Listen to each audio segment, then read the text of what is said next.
বন্ধুরা, মুরগির আজকে 13 দিন বয়স। আজকেও বেশ কিছু মুরগির ঠান্ডার অনুভব হচ্ছে। ঠান্ডা ডোজ করবো আজকে। দেখি এদের আজকে ওয়েট মাপা হচ্ছে। ওয়েট মাপার পরে আপনাদের বলবো আসলে মুরগির কি অবস্থা, কি ট্রিটমেন্ট করব। ধন্যবাদ, সবাই সঙ্গে থাকুন। দেখেন, আমার প্রথম ভ্যাকসিন করার পর 2টি মুরগি প্যারালাইজড হয়ে গেছে। কি করব বুঝতেছি না, তবে দেখি ওদের জন্য আলাদা একটা ডোজের ব্যবস্থা করব। বন্ধুরা দেখেন, 5টা মুরগি ওয়েট মাপতেছি। 5টা মুরগি ওয়েট আসছে 1 কেজি 820 গ্রাম।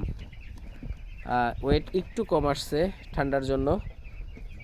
কি করব বুঝতেছি না, দেখি একটু ঠান্ডার ডোজ করা যায় কিনা। সঙ্গে থাকুন, দেখাচ্ছি আপনাদের কি দিয়ে ঠান্ডার ডোজ করব আমরা।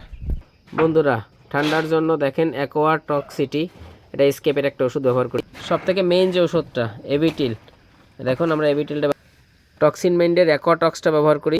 এবং ঠান্ডার জন্য অ্যাকোয়া টক্স পারমোকেয়ার।